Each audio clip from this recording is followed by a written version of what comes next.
tell the world we are Liverpool, champions of England. We've conquered all of Europe. We're never gonna stop. From Palestine to Turkey, we've won the fucking lot. But Paisley and the Shankly, the fields of our field gold. We are all supporters, and we come from Liverpool. Welcome everybody. I am Nick. This is the match debate care of the Red Sea podcast. He's done it! And we are joined by Jerry Halua. Oh dear, Stephen Wilding living up to his promise that he would come dressed in a wig. Fantastic stuff. And he told us he couldn't find it. Absolutely had us. Steve, first of all, thank you for being with us this evening. How are you, Ginger Spice? I am fucking marvellous, and I'm just enjoying a nice glass of Prosecco to go with it too. Fantastic. All over the place. Pete, I can see you're in a bit of a state of an array, a bit of confusion, a bit of like, what's going on here? We have now got the perfect match debate material. Oh, here we go. This is hand sanitizer. Sorry, I just thought I'd have a quick. Yeah, but in terms of what is that? Is just wow. You look like Conor Gallagher from Crystal Palace. It's beautiful. Doesn't it? I feel beautiful. It's amazing what a bit of a makeover does to you, Jimmy. Mr. Jimmy Nicholson, how are you faring on this fine evening, being joined by such a royalty as Ginger Spice? I'm speechless.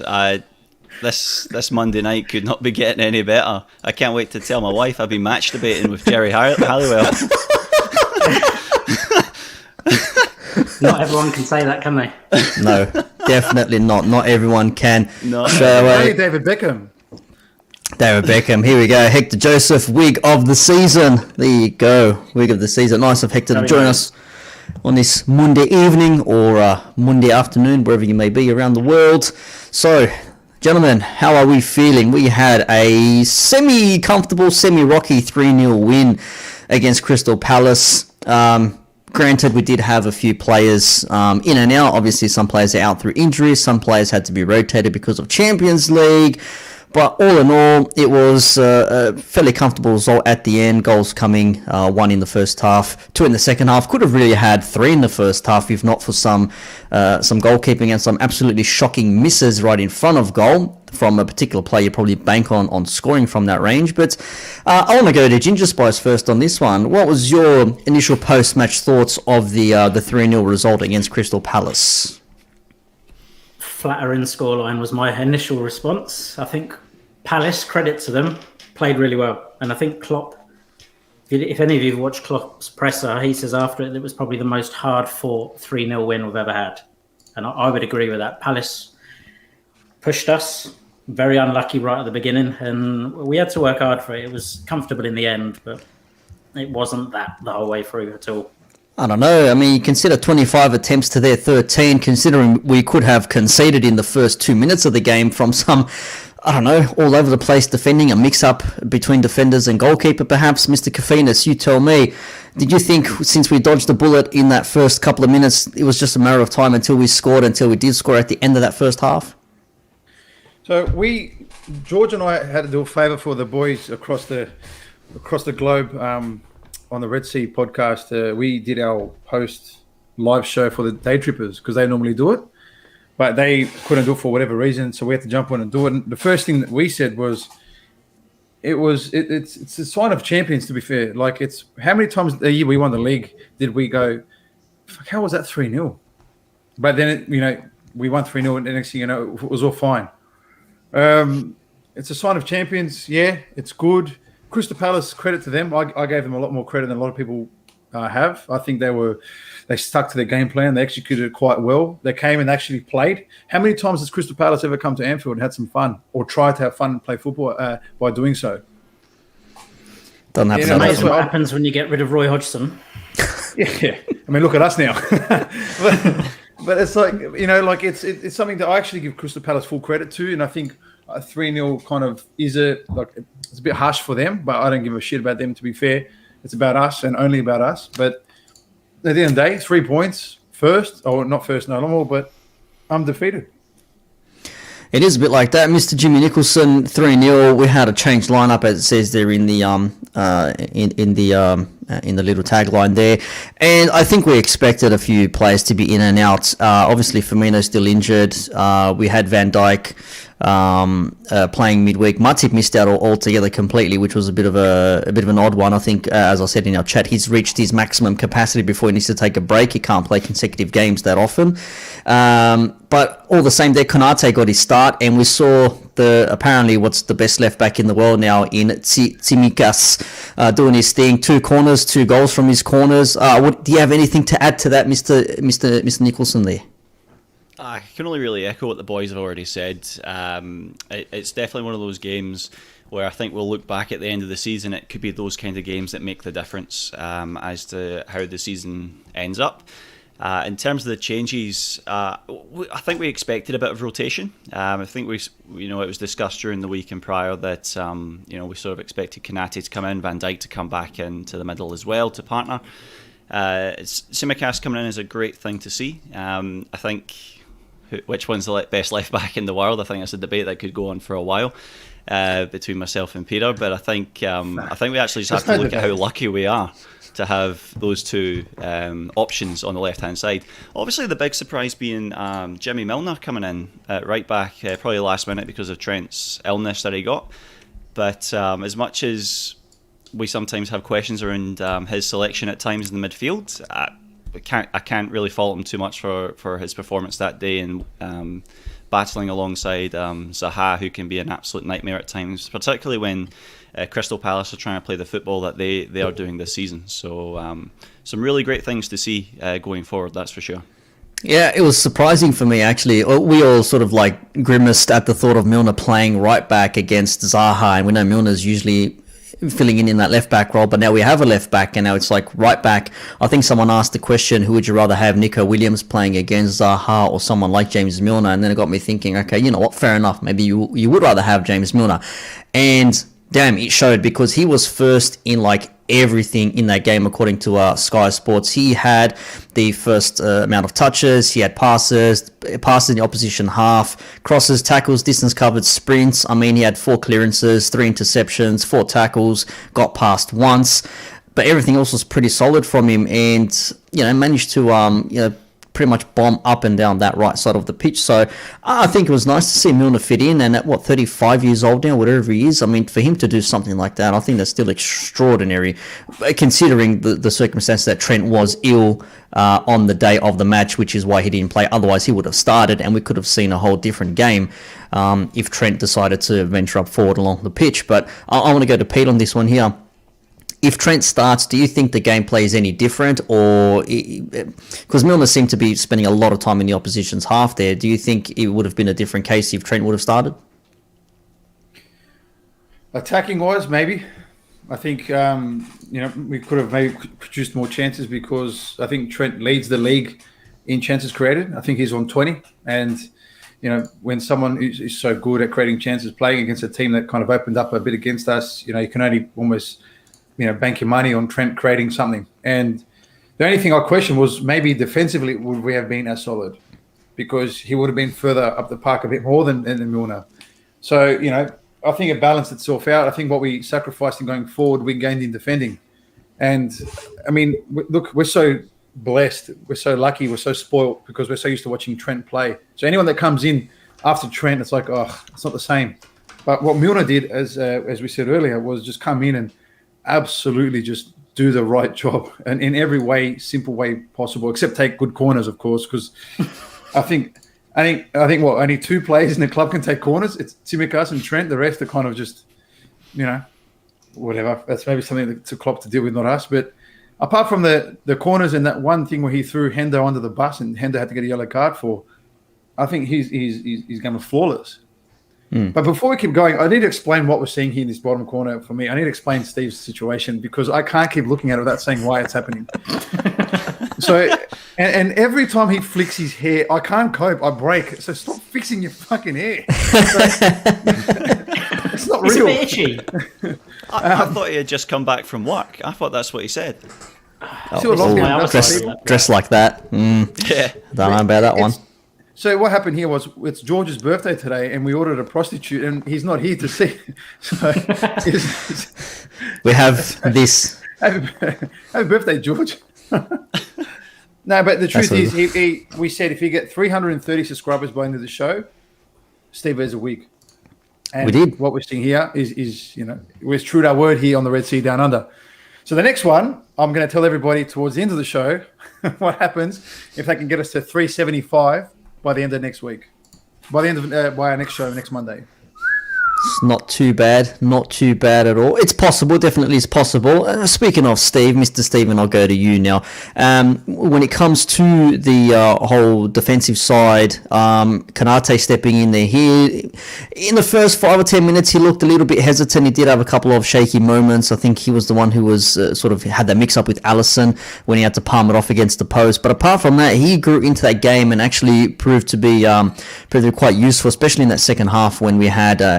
what's his name? Edward. I think that's his name. When it was going, well, it was like side to side, and he had to just last minute ditch, put him off, and Allison pulled the save off. So, what was your take on Konate's debut? Because the defense looks much better now when you have Gomez on the bench. You've also got Nat Phillips, and you can also call upon Matip. I think he was just rested for this game. I don't actually think he's injured. I think Klopp's realised, like, you know what, give him five games in a row, rest, and he's like punch his ticket, and every time he gets 5 games, the sixth one you get a day off, sort of a thing. So, what was your take on Konate? I think you summed it up perfectly there. I mean, the first 5 minutes or whatever it was when they hit the post twice, I think they looked at it from... It was a completely changed backline. I mean, no one would have guessed that from AC Milan, we changed all 4 of the defenders. So we had 4 defenders who'd never played together as a unit, who started. So you got Van Dijk, Konate in the middle, Milner at right back, and then Tsimikas at left back. So I think Crystal Palace tried to play on that, and they went straight for us, balls over the top to Zaha. And there were a couple of mix-ups at the beginning, which Allison got us out of when he sort of swatted it onto the post, and then they hit the post about a minute later. But then from that moment on, Konate just sort of seemed to grow into the game minute by minute. And he had a couple of moments. You mentioned the one with Edouard.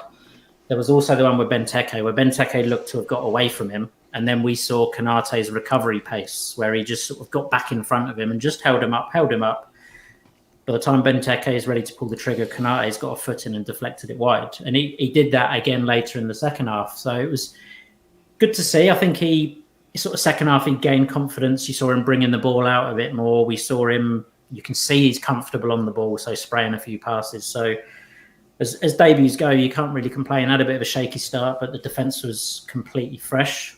So, but from there on, I thought he did really well, and I was impressed. And Jesus, he's a unit. He makes Van Dijk look small. He's pretty big. How weird is that? He's pretty big. It doesn't look like much, but then when you see him come up against everyone else, like, okay, this guy's pretty tall, man. Like, even in the photos when you see him in training, when he's like next to Salah or Tsimikas, whoever it is, like it's like Schwarzenegger and DeVito in Twins. You know what I mean? Like it's freaky the difference he makes in size. But okay, we had Milner step in. Konate made his debut. Van Dijk comes back, has a flawless game.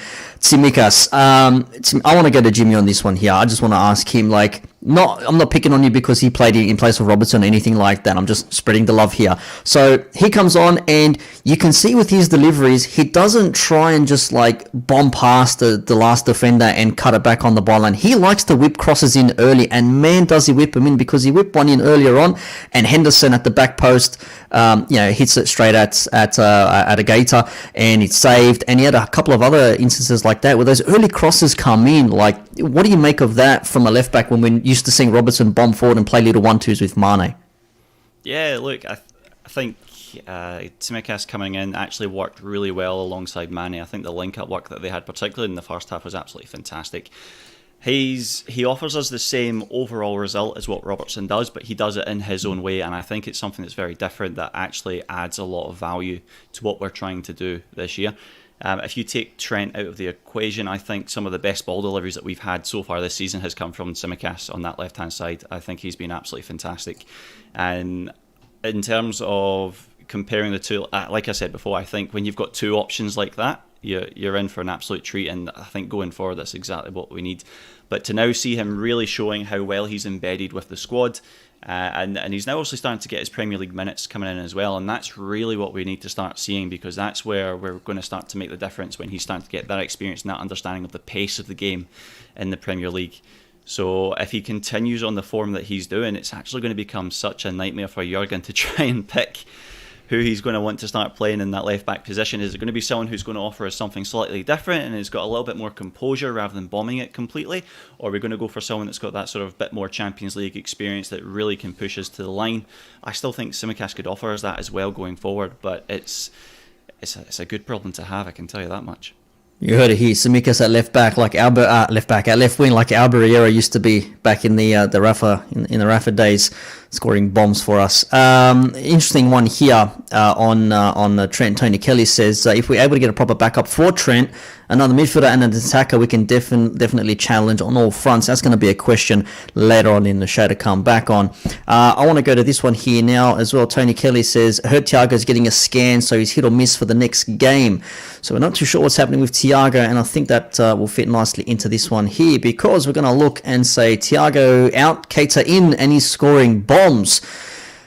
Man, that I actually thought that went like straight over. I was not expecting that to hit the back of the net, but man, when he hit this thing like flush, I just don't know how the keeper didn't save it. Was he blindsided by the players in front of him? It was just a perfect hit on his left foot as well.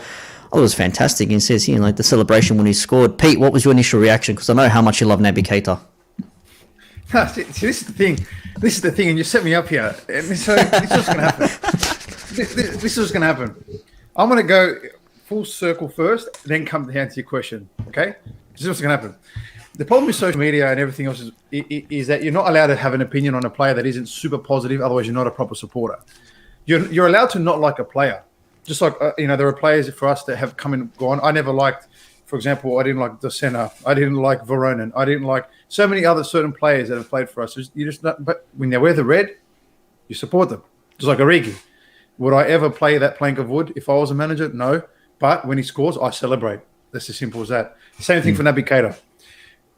Has he done what we've expected him to do? No. And no one can say he has, because $60 million for the 6-month wait for what he's given us is not what we signed him for. It's as simple as that. So we are fair in criticising that part of things as well.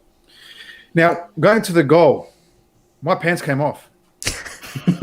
And you actually did say that in the chat. and guess what? They're still off.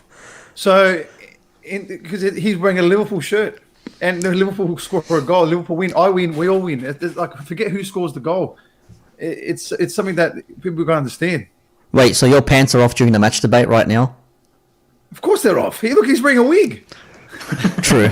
That's how turned on Steve was about that. Now, I just want to get your thoughts on that, because when I saw him hit, I just went, oh, no way. This has actually smacked the back of the net. Steve, reactions when he scored that, what were you thinking?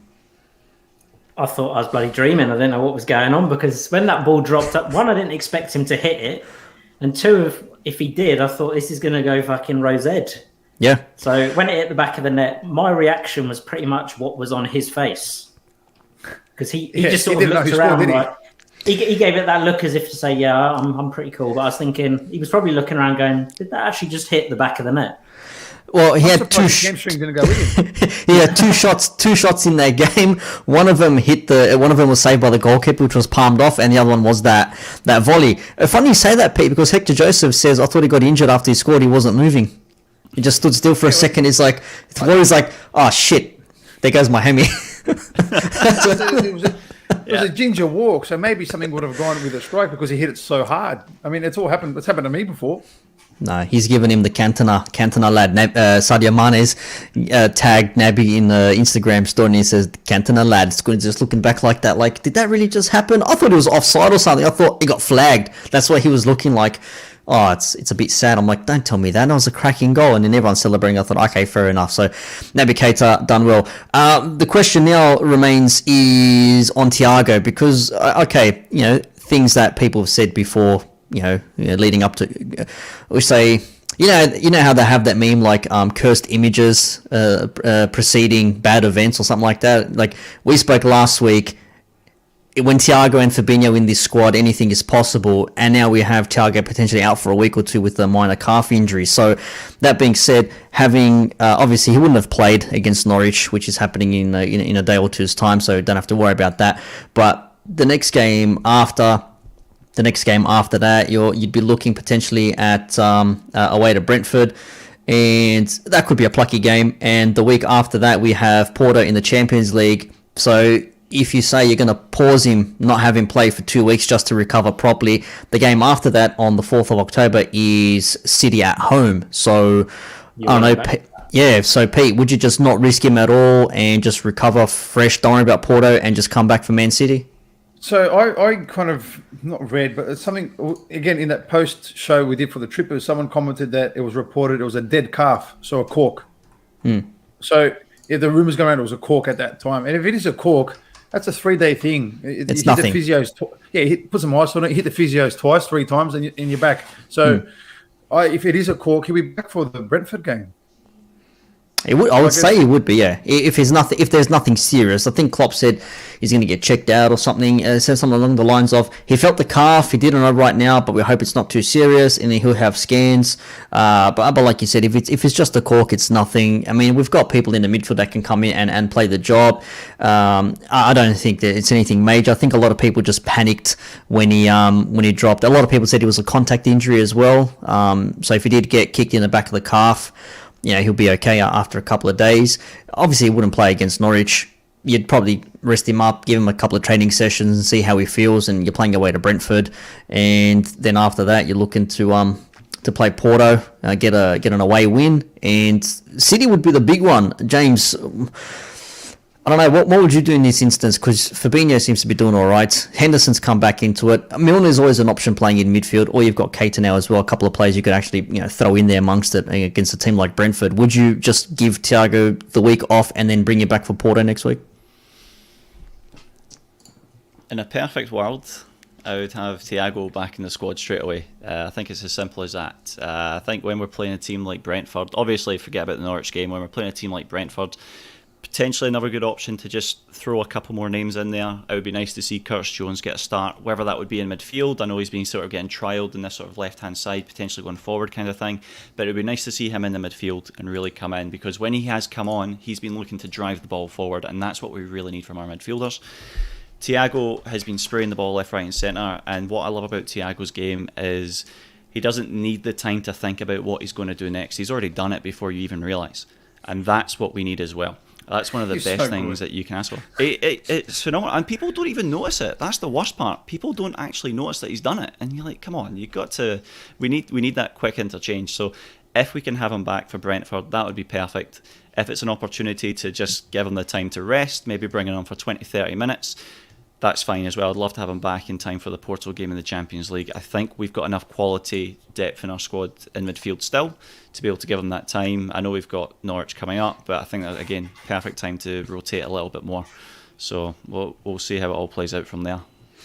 Just reading a few comments randomly on Twitter here when it comes to Thiago. Apparently, he will get himself looked at. But Firmino apparently is going to resume training this week, full training after a hamstring problem, and Thiago will undergo a scan. So we'll see what happens. That's care of James Pearce. And a couple of the comments straight underneath is like, what a shame. It's good that we've signed the midfield. Oh, another one says, it's okay. We've got Elliot to cover for Shaq and Ginny and Tia. Wait. Why are fans like this? Well, I understand where they're coming from, but why are they like this? Okay. For example, let's say that Naby Keita, the goal that Naby just scored, somehow changes everything. Like it's broken the Keita unit, like multiverse, and all of a sudden he comes back and he's that player that we've expected him to be for God knows how long. And then, are you going to complain about that then? Because that's what he's there for. Like I think there's depth there. We forget how good Curtis Jones is. Curtis Jones can come in and do a job in any Premier League match in any game. I don't care who we play. Yep. We've seen him do it. So there's Curtis Jones there. There's Naby Keita there. There's enough. Obviously, we've seen Milner will come in and do the job if he has to. We know Firmino can play the 10 if Klopp decides to go with the 2 holders. Like we know that Minamino can play as a 10. Yeah. There are bodies there. Where we are actually light is at the top, and I agree, and 100% I agree we are light at the top. That's the question there. I mean, Thiago's an important player, but then you can't say like, or Klopp will come out and say, oh, we've got world-class players like Origi and as a top-class striker. Not everyone watches football if you don't see him. Yeah, don't see how good he is. Well, he needs to play for us to see how good he is. And then you've got Chamberlain, who's this powerhouse driving midfielder who we rarely get to see. Where we do get to see he plays like out on the wing somewhere. We don't actually get to see him in the midfield that often. Or we've got someone like a Curtis Jones who will come in and do a job. Maybe he needs a bit more time to really get into a match before he can affect it in some way, one way or another. So I'm not actually that worried for the midfield. The front, you can see, is a bit of an issue. I mean, when you don't have Firmino, who started well, a couple of goals in the first few rounds, and then he picks up a hamstring injury and he's out for a while, but he's back in training now, which is good. Jota, I think for me, has been decent, and then he goes and misses from 1 meter out in front. Instead of side footing, it just goes straight for the goalkeeper, and just literally that's like shooting stars. You know the meme when Ramos missed the penalty and he went sky high, and you see the ball traveling into space. That was Jota's volley somewhat. It just absolutely blasted it for no reason. I think Jota's worst game in a red shirt was on the weekend. Well, that's an interesting point. Jota's filled in for Firmino, and he played centrally as well. We've seen him sometimes come in off the left side in some instances, but playing centrally, do you think that's where Jota needs to be?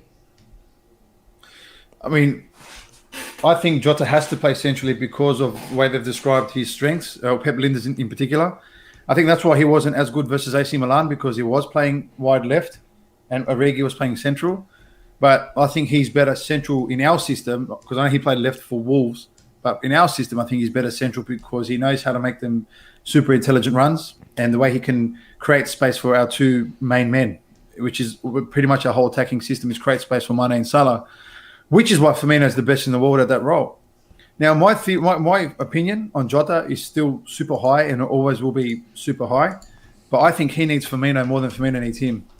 So what I mean by that is, I think Jota is like maybe a 1 in 3 Premier League kind of player. The last 30 kind of come on substitution for Firmino player, and that's his strength because he offers so much different. We know Firmino can play 30, 40 games a year and do that role. I think Jota, because it's still early days for him in his Liverpool career, at the moment, I don't think he's our starter every single week. No, fair enough. Well, someone who is a starter and probably has been under a little bit of scrutiny lately is Sadio Mane, and Mane loves the game against Palace. Mr. James Nicholson, 9 games in a row, Mane has scored for Liverpool against Palace. And no other player has done that. He was tied with Van Persie. I forget which team it was Van Persie had scored 8 in a row against, but it's a ridiculous stat. And considering we thought of Palace a bogey team after they had the, Cristanbul, whatever the hell they called that bullshit in the 13-14 season. Yeah, I know. And they were the last team to beat us at Anfield before our undefeated streak took on for a couple of seasons. Mane, Pete said before the game, Mane is scoring 100%. Did you think Mane was going to score? And when he did score, were you surprised, or did you think it was going to be a better quality goal? Or did it matter? The ball was going to end up in the back of the net at some point anyway, I think, because he had been dropped for the AC Milan game, and I think he needed that. I think he just needed that moment just to stop and see what's going on and actually realise, because a lot of what he's been doing is just doing that one bit too much and just trying a bit too much than what he should be doing. And you look back at the game against Crystal Palace, he just took his time and he played the team game, and he linked up really well on the left-hand side with Tsimikas, and he worked really well with Thiago coming in on that left-hand side as well. And then he waited until the right moment, and that's when he got his goal. We pushed Palace. Palace tried to hold strong, fair play, and we can't discredit Palace for the work that they'd done on the weekend. They looked fantastic for the side that they are. But we just kept pushing, and then when we saw the opportunity and he was in the right place at the right time, and he took it. And that sets the standard for a world-class player who can recognise when they're doing that. Then also getting dropped by Klopp, probably for reasons needed, and then coming back in and then doing the right thing, getting that ball in the back of the net. It was going to happen. Was it now 10 goals in 9 games in a row against Crystal Palace? It's a phenomenal record in any way. 10 goals in 9 games in a row is phenomenal. But being able to step up and do that against a team like Crystal Palace, who have been a team that have played a certain way for a long time, which has been ultimately frustrating, that we've managed to conquer. And now they've come out with their new manager, Patrick Vieira, and we're still able to show our quality and our potential to be champions. Absolutely fantastic. 100%. And Steve, I'll go to you for this one. The other person on the score sheet was Mohamed Salah, scoring a nice close range volley, if you were, past Jota. But again, he probably had a couple of chances. Obviously, his header is what led to Mane scoring his goal at the end of the first half. And he tried a few things. It wasn't really working for him, but he was there when it really mattered. I mean, are we surprised that Mo Salah just scores goals for fun now, effectively? It's the way it looks, isn't it? I mean, he can go for games where he doesn't really do much, and then he always seems to pop up in the right space at the right time. Like you said, he was the one that had the header that led to Mane's goal. He was completely unmarked. How he got away with that, I don't know. And then his finish, he made it look easy, but that wasn't technically that much of an easy finish. Of it sort of coming at him at pace, and he just took it and smashed it in at the near post. Sort of reminded me of Sami Hyypiä's against Juventus a few years ago. Yep. Back in 2005. But no, I mean, what can you say about Salah that hasn't been said already? The guy's phenomenal. They need to sort that contract out ASAP. And then you saw I assume you all saw his tweet after the game as well about how much the fans mean to him or what they do for him, and that we don't know. And Pete, stop laughing at me. Stop doing this. Stop.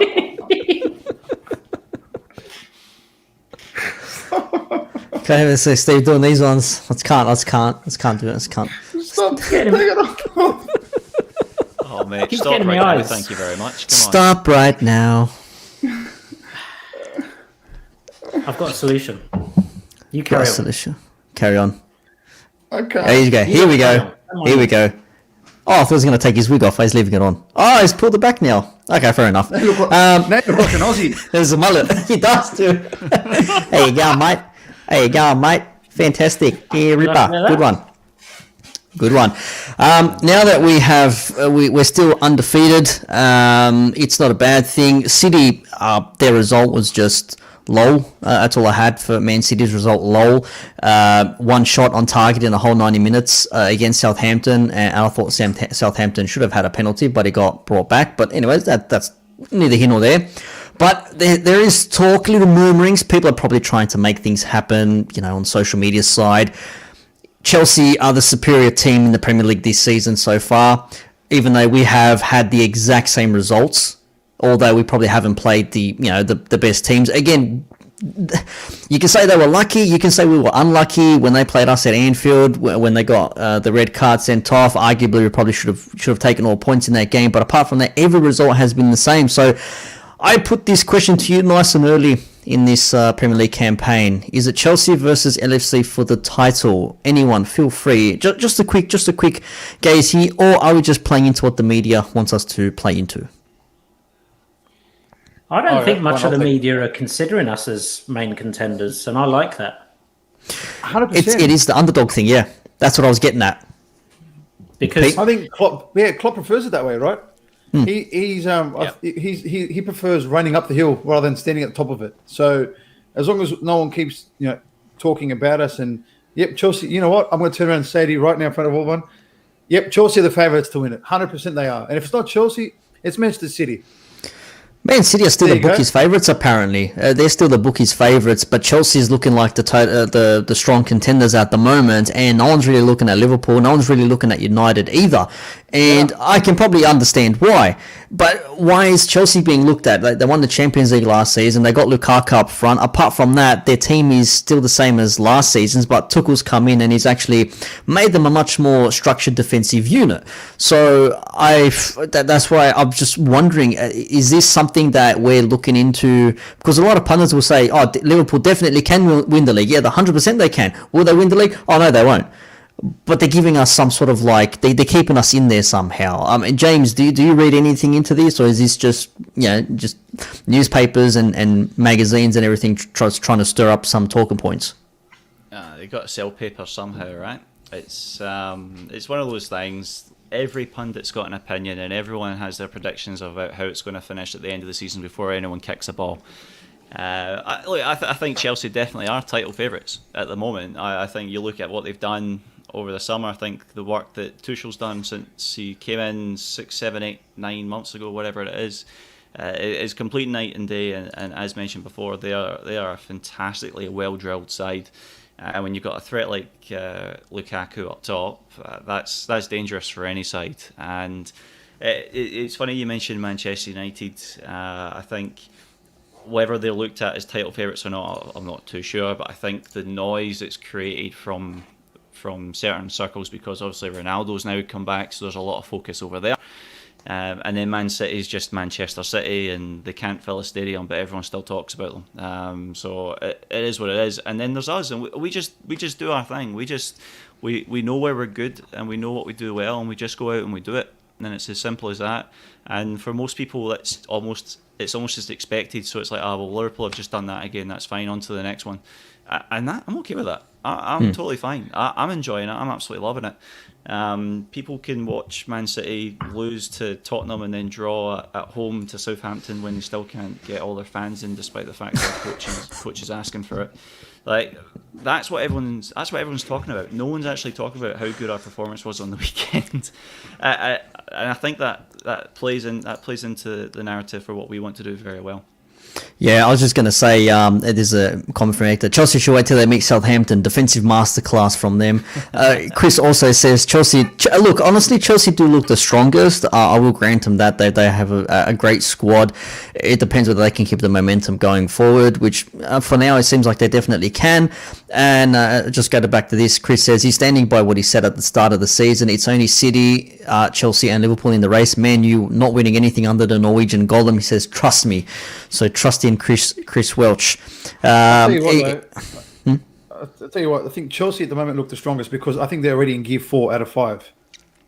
I think they're potentially starting too strong too quickly because they may run. It's a long bloody season, especially if City, us, United are always, still hot on their heels or still winning their games, and it's all nice and close. There won't be any room for error, and I think they've come out too strong too fast. I think the two teams you have to keep an eye on is Manchester City and us. We're both in gear 2 still. We're both still cruising.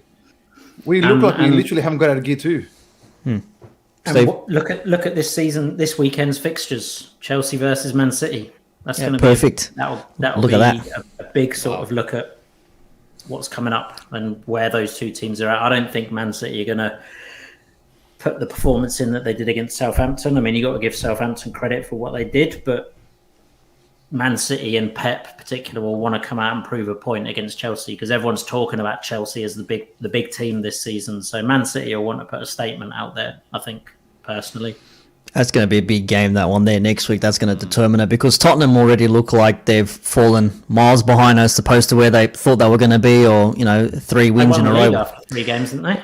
Exactly. I was about to say 3 wins in a row, and all of a sudden, we're back. Yeah, Everton as well. Now they got pumped by Villa 3-0. So, hey, Premier League, we know what the Premier League can give us, man. Premier League can be a very, very unforgiving league if you're not on your game. So I just want to throw that out there. Now we do have a little matter of another game against Norwich City away. It is nothing major, but it is the League Cup because it's got to be done somehow, and we are away. So we are back at Norwich after the opening round of the season where we won 3-0, and there will be definitely changes because there's no chance we're going to play the same players that we played at the start of this season or just a couple of days ago. So some of the names being touted as coming in, I've heard Kelleher will probably start in goals and Adrian will end up on the bench. You'd probably expect Gomez to come into it. Matip, if he's not injured, if he's literally just out resting. I'd say you might see Nat Phillips. Phillips maybe with Gomez. I wouldn't mind seeing that. I wouldn't mind seeing that, to be honest with you. A lot of people are saying Cade Gordon is scheduled to start as well. That could be pretty exciting. Pete, I know you've seen a little bit of Cade Gordon in pre-season and for the unders. Yeah, Cade Gordon, I just read that today about him not being part of the 23s versus Leeds. And the reason being him also and Connor, I think it's Connor Bradley, both missing for the under 23s because potentially they're playing versus Norwich, whether it's a start or coming off the bench. I'm not too sure. I think if you look across the starting 11, we're probably going to just take random guesses here. But if Neco Williams is fit, he starts at right back. Yeah. Or we end up seeing Connor Bradley. Then it will end up being, obviously Gomez and Phillips, I think, is going to be 100% will be the partnership. Then left fullback, I'd love to see Tsimikas play again because he won't play on the weekend. Maybe get him ready for Porto. I'd love to see him play this week. But then again, if he doesn't play, who plays? Is it Owen Beck? I don't know because we don't have other cover. I don't think Robertson's going to play versus Norwich. So I don't know. Who else do you think is going to play at left back? I think if it's not Tsimikas, who's it going to be? Yeah, we don't really have anyone else to play at left back, do we? Yeah. I think there's a fair bit touted about Owen Beck, but I don't think they'll step him up at this stage. I think it's going to be like Hector's saying, it could be Milner potentially if he's not going to play him in midfield because you're thinking Curtis Jones getting a bit of fitness, Alex Oxlade-Chamberlain getting a bit more minutes under his belt. I think that's the midfield three though. I think it's Milner, Ox, and Curtis. I think that's your midfield three. Yeah. I think it's the Greek Scouser that's going to be playing left back. It's not a bad prospect in retro when you think about it. But then you'd have to say he'd be out for the Brentford game, and Robertson would be back in for that one. Then I would imagine so. That's fine. And then Porto away, and then City. Like Klopp says this thing like we focus on only the next game. But I do think that he's looking at that City game thinking, okay, we got to don't lose against Porto. And then we go because Champions League, like don't lose against Porto away from home, and we've had good fun there. And then take it, and you're playing away. You're playing Man City, so you don't want to drop any points there. Chris Welch says it's all dependent on Williams' injury. He says if Williams is fit, then it's him instead of Gomez, maybe alongside Phillips, because they were pretty decent for the better part of the end of last season when they actually had to partner each other together. Neco Williams is the one. Neco Williams, sorry. All right, in that case, scrap what I just said. That's just in. That makes no sense. We're not going to play Neco Williams instead of Gomez because we're talking about Neco at right back. Yeah. And Gomez centre. Yeah. So Gomez wouldn't be playing right back. He definitely should not be playing right back. He should be playing centre. Anyway, yeah. This is not one of those players you want. What about the front line though? Like we're going to see Origi, Minamino. I'd love to see Minamino start. Yeah. And what? Maybe Cade Gordon start maybe on the right or something. Yeah. Pete, what do you reckon? Or Oxlade-Chamberlain goes as that right winger, and someone else plays in midfield. I'm not too sure, but it's. I hope to God, we see Minamino play. Fuck, that's just the one thing I'm dying for this game is to watch Minamino play, and Curtis Jones, of course. Do you think potentially maybe Trent might be thought of being put in here maybe just for like a 20-30 minute cameo at the end of this game perhaps? It's not, obviously wasn't injured or anything like that. Do you think Klopp will bring him along and say, look, sit on the bench in case I need you to run up and down the wing or something for half an hour? It could be a minutes thing. It could be because that means if he doesn't play till Brentford, what's that, 2 weeks without a game? So, or a week and a half without a game. So it could be a minutes thing where he gets the last 20. I see maybe he goes and plays midfield. Ooh, that's an interesting one there. Like we could see it, the evolution of Trent right before our very eyes. That's what he will be. After what he said after the England game, that would be absolutely brilliant. That would be so funny, by the way, if he did that. Just shit stirring everyone. Just throw a spanner into the works. But look at us now, umming and ahhing over a front three backup. Like it's Minamino, Origi, and one other player. Like who else can we throw in there? Yeah, and that's where I think we are short. Yeah, it's a good point there because you just don't know what to expect in that instance. Because if it comes to like, do you have Mane on the bench? Do you keep Salah on the bench? I'm sure they'll probably be on the bench. I don't think they'll be used, but you got to have these sort of players there just in case the shit hits the fan. You know what I mean? I think, but it's perfect for players like Cade Gordon. To be fair to him, and me being just because I love obviously watching the young kids get their opportunity. I mean, our lack of depth in that front area, we may be birthing this new prospect for us in years to come because he's only 16. He's only 16. Oh, wow. So, young, yeah. Yeah, so there's something that like 16, 17, something like that. So, maybe too early for him to break into the first team and become a regular. But who knows what this experience can do for him in years to come. And It's something that Harvey Elliott was exposed to early on at his Fulham career, and now look at Harvey Elliott. So potentially this could be, you look at all the positives out of the negatives, and the negatives of having so many lack of depth up front is that we may be able to find someone from the academy eventually for the future. We've got players definitely who can, fit in the slot and try and show themselves up. And maybe Klopp's seen something in maybe the Youth Champions League match. So he thought, I'll bring a couple of players over here. But yeah, that front line looks a little bit thin, as we say. And if you are going to play Chamberlain in that front line, you maybe are looking at maybe giving Cater time in the middle. Perhaps he came on for 20 odd minutes, 30 minutes because of Thiago's injury. Yeah. But there are potentials there. I mean, you're definitely not going to see Trent start, Neco Williams if he's fit, maybe Thiago, you're not going to see him, and the only other players we've got out are Elliott and Firmino.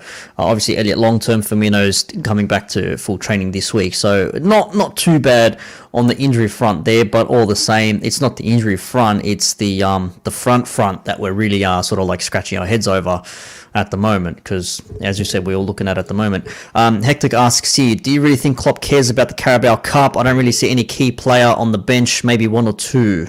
Well, that's a fair question. We haven't really cared previously. Mr. Nicholson? Go on, Peter, say it. Go on, Pete. I see you already. All right, fine. I think it matters because it's good for the players like Minamino and the rest to get games. I think we have to take it as seriously as we can with our second grade kind of squad. I don't know, Jimmy, what do you reckon? No, I agree. Now's the time where the games really pump up in that second half of the season. That's when the games get intense because that's when you're needing results. Legs are starting to get tired, and that rotation of quality players comes up. But you need those players who are going to rotate, fit and ready for when that happens. And this is when we really need to start getting minutes in the engine. So players like Minamino, Curtis Jones in particular at the moment, he's probably one of the biggest ones who really needs to get those minutes under his belt right now. Joe Gomez coming back from injury, and the reality is, right, we've already lost Harvey Elliott. If we lose one more player who's been starting, we're then needing someone to step up. So now's the time when we need to get the rustiness out of the way and really get those players up to scratch where we need them to be. Yeah, I mean, you can see it comes before you know it. Yeah, the potential lineup here, Steve, you can sort of see it care of who scored. I mean, they're looking at putting Matip and Phillips at centre back, but we'd probably say it'll be Gomez and Phillips for right. Yeah, see, I don't buy that. I don't like that at all. But again, if Williams isn't fit, then you might actually see Gomez start, but I'd rather see Matip and Gomez playing as a central partnership. But that midfield of Milner, Keita and Jones, you could definitely see that happening. And the front three, there are no other options. You are going to start Minamino, definitely Origi, and as we said, Chamberlain is like the odd one out, really, if you think about it, because where else is he going to play if not in that midfield? What if, exactly, how about this, right? If you're looking at those six from midfield and up top, what if you put Jones on the left up front and you bring Chamberlain back into midfield? Because he has done it a few times where he's sort of brought Jones on and he's stuck him on that left-hand side. Whether that's what he'll do, but as an option. What do you think? Let's face it, Chamberlain's been shit as part of the front three when he's played out wide. He's been absolutely shocking. So I wouldn't want him Curtis there. Jones, he puts on the wig and he just goes nuts. He can't control Who are himself. Who are you? But Curtis Jones, he used to play in that position when he was playing for the under 23s and the under 18s. I'm pretty sure he was more in that left hand side, more forward, rather than being put in that midfield. So why not? Interesting prospect. By the way, because it's funny because maybe Klopp is trying to build, maybe a Coutinho 2.0 out of Curtis Jones, because that's what he loved to do with Coutinho. He played him on that left wing to operate, to like cut in and do what he did best. And we've seen, Curtis Jones in tight situations. He's got great feet. We know he can hit a ball. He's physical. He's not the quickest, but he's got that, that 20, 30 yard kind of pace where he can cause a bit of problems. And we've seen how intelligent he's on the ball. So, Jimmy, I think you may be onto something there, my friend. Good analysis, good awareness.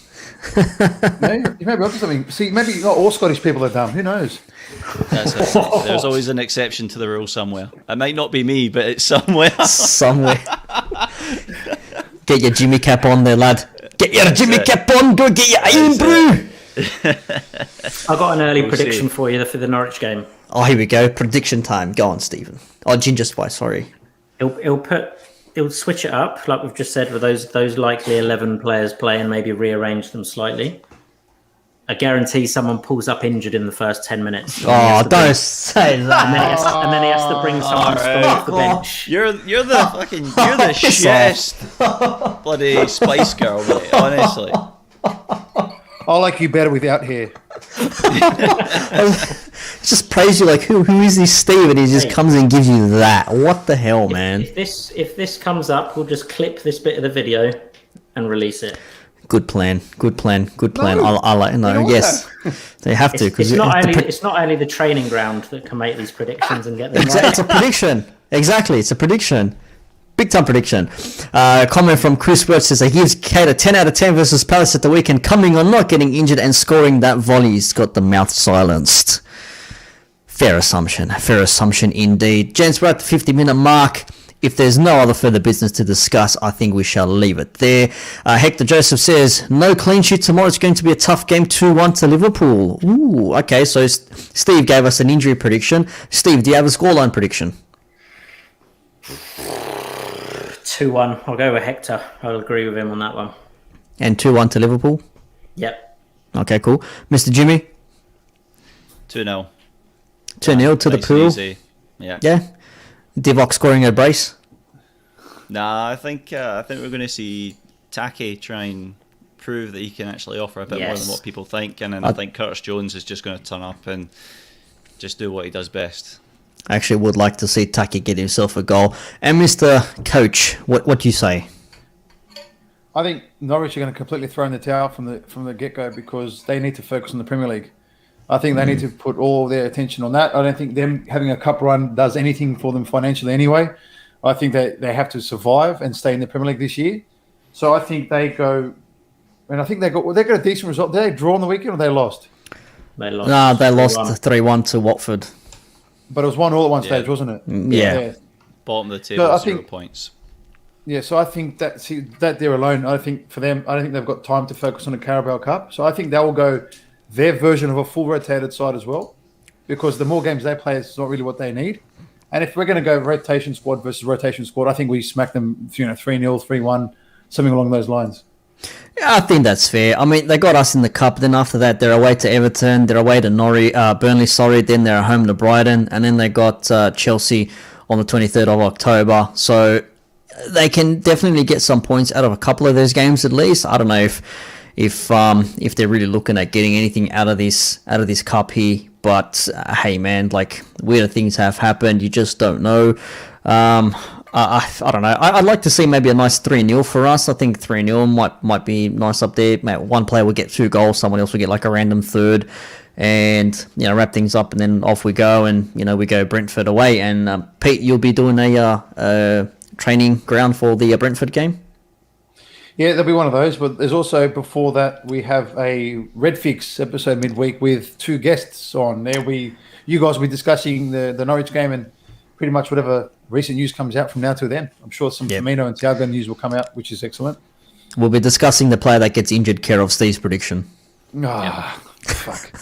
But so the training ground will be out for the Brentford game, and I think that's it from us in terms of show-wise for this week. Yes. Red Fix will be on Wednesday night this week, 8 p.m. Sydney, Australian Eastern Standard Time, 8 p.m. Wednesday night for you folks out there. There will be a schedule going up, maybe after this, maybe in a day's time. I'm not too sure. We'll work it out. But Hector, he's got a fan. Pete, training ground, loves the training ground, don't we all? Because he actually predicted. He needs to set his alarm for this one. Make sure he's not late. Yes. Yeah, be on time, mate. We did say on the training ground we'll score from set piece, didn't we? Yeah. Yeah, you did. Yeah, you did.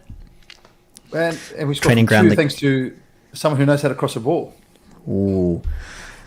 Tsimikas. Tsimikas. Hey, if he's putting crosses in like that, I have no issue with him whipping balls in. Can we just discuss one thing, though? There is one thing I wanted to discuss real quick. I'm just going to pull up the photo in the meantime, because I thought it was hilarious when we actually saw this happening, because I think we all thought the exact same thing when we saw it, and it was a bit of a wild one, so bear with me. bear with me while I find this image here. I'm just going to quickly share it.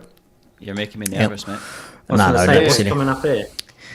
Awkward moment when there's no Trent Alexander-Arnold. So you've got Salah, Yeah. Milner, you've got Tsimikas, you've got Mane, you've got Henderson, you've got Fabinho, you've got Thiago, all around the ball just looking for something to happen.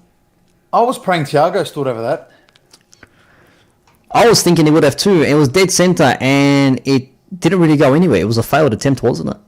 Yeah. Yeah, Just but quietly, I'm Fabinho, gonna go with- isn't Salah it? taking your free kicks. Yeah. We... Sorry. No, we- Sorry. It's been a while since we've seen that, and I'm glad. Yeah. There's a reason why, Stephen. Yeah, because he can't hit the target with one. But I agree with what Jimmy said earlier, and it's frustrating how people can't see how good Thiago is. It is so. It makes you want to rip your face off. Like it's like because he doesn't. What's the reason? Oh, my bad. Took you off. That's Pete, right. say again. My bad. He's back. So what? The whole Thiago thing. Like why is there this hate towards Thiago?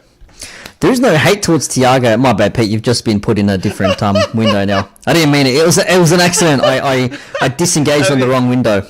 That was legit. It was just like, you know what, Pete? I don't give a shit about your opinion on Thiago. You're out of here, mate. No, I love So Thiago. he's one of them. He's one of them. Look at this tweet here from Premier League panel. You can see here Fuck you. Thiago like into space. A common pattern versus Palace was Thiago actively moving into a deeper position to then orchestrate LFC's build up. So he goes to the next one here. So then there's another ball over the top. You can see Salah making that run forward on that far right corner there. You can also see again another ball into space. So look, he can do two short passes. We can go out wide. Milner's even asking for the ball. I don't know why Milner's asking for the ball there. Or he can go Henderson, but he's going, no, screw it, I'm going to go straight to Salah on that instance there. Again, another ball over the top to Salah. You can just see from deep, he can ping these passes. So, Pete's onto something here. I don't think there's hate for him. I think because people are maybe expecting like weird tricks and shit from him, but he's not that player. He's not a player to do fucking pirouettes and spins and all that random shit. Yeah. But you don't If need you to do look that. if you look at our midfield and what our midfield do, right? Their job is to get that ball going and to get it up forward and to change that play real fast. If you watch I think it was the Leeds United game before the Harvey Elliott injury, right? When Harvey Elliott gets the ball, he's got 2, 3, 4 touches before he thinks about what he's about to do. All right, and that's fine, right? The boy's 18 years old, so he's still learning that part of his game, right? And he's gonna be flying by the time he gets to 22, 23, 24. But you look at Thiago, right? Now, before that ball reaches Thiago's feet, he already knows what he's about to do, but it's the way that he does it. It just makes it look so simple and so effortless. It's like when people wouldn't appreciate Gini Wijnaldum, all right? Gini Wijnaldum used to do these amazing things, and then 2 or 3 touches, and suddenly he's taken 2 players out of the game. And then people would go, but what did Gini do this week? And you'd be like, mate, are you fucking serious? Like, he literally absolutely controlled the middle of the midfield, but no one notices it because it's like you say, they're expecting these powwow moves and things that happen, and he's put the ball through 4 players' legs with 1 touch, but people aren't actually watching what they're doing. They're just waiting for something else, and it's really frustrating. So if people start to keep an eye out on that, they'll really start to appreciate the kind of game that he plays. Even me, there were moments in the game when I was watching, I just looked at it, I just went, holy crap, man, like, wow, I'm just looking at these movements, I'm just like, bro, he just picks up a ball, just looks up and just bang, like, not even thinking, doesn't even look at the ball, just hits. He's not even looking, normally look at the ball and just hit something, he's like, nah, it just gets the ball, looks around, bang, straight away, it's gone, like, no pause whatsoever, just fluent and just straight out wide to a player, pinpoint accuracy, and that's what we're missing in this squad because we've seen when Henderson picks up the ball, he can do a quick pass, but normally he'll like to grab the ball, drive up a little bit, and then put a pass forward, and by that time, player could have gained some ground on you, in which case, you have a risk of losing the ball, but all the same, Thiago hopefully only out for a couple of weeks at the most. And I think Thiago is football art. That's it. He's football art. There's nothing else you can say about that guy. His breed of footballer is slowly dying, and it's sad. People just got on the bandwagon last season. When we had our poor season, everyone started to just point the finger at him, and that was the media. And they wanted an excuse for why we were suffering, and they were like, it's Thiago, he doesn't fit in with our style, but it was other reasons. dog agrees. Exactly. He does. That's it. The dog Thiago agrees. plays football. Thiago plays football like he invented it. Does a little bit. It's like, this is my game. I'm playing this. This is how we play the game. It's my Albert ball. Einstein. I'm taking it home. Yeah. Yeah, literally, he's that player. All right, gentlemen, I think we'll wrap it up there. We hit just the hour mark, and Hector is not missing the show. He set 4 alarms, just like Peter. Thumbs up there, mate. So we'll wrap it up there. Once again, thank you, boys, for joining. Steve's got something. Hold on. I have Steve's a got comment. Yes, Stephen. Peter, over to you. You were going to make an announcement before the end of the show. Ooh, something. So, how many Oh, subscribers baby. are we at now? 351. ooh. If we Gone get to up. 375 by the next time we all 350. match debate together.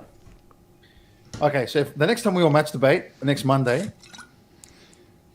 or the next show that we are on, if we can get 375 by next Monday, Jimmy will do the full show in a full face of makeup. Are you going Braveheart on us? I was going to say, he's going to do Braveheart, isn't he? I'll go Braveheart. Yeah. I was thinking like Yeah. eyeliner and mascara. I was thinking like, yeah. But that's Oh, mate, fine. I'm doing that on Wednesday anyway. It doesn't matter. Oh, there you Braveheart go. Next Monday if I'm in. There you- He's a team player, Jimmy. That's why we like Jimmy. He's a team player. We're very brave here on the Red Sea, down under, and I'm next. I'll do one for me next after Jimmy. So if we get to 375, that is. So tell your friends, make up fake accounts, start subscribing, and let's go.